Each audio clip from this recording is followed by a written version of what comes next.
Assalamualaikum warahmatullahi wabarakatuh. Perkenalkan, nama saya Marisa Delson Mandela. Saya mahasiswi dari Upper Dharma Wacana Metro. Di sini saya akan praktekkan 6 langkah cara cuci tangan menurut WHO dengan benar dan cara etika batuk dengan benar. Terima kasih.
Berikut cara etika batuk dengan benar.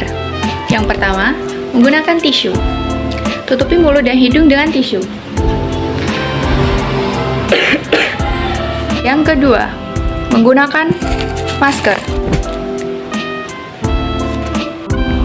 Tutupi mulut dan hidung dengan masker. Dan yang ketiga, menggunakan siku.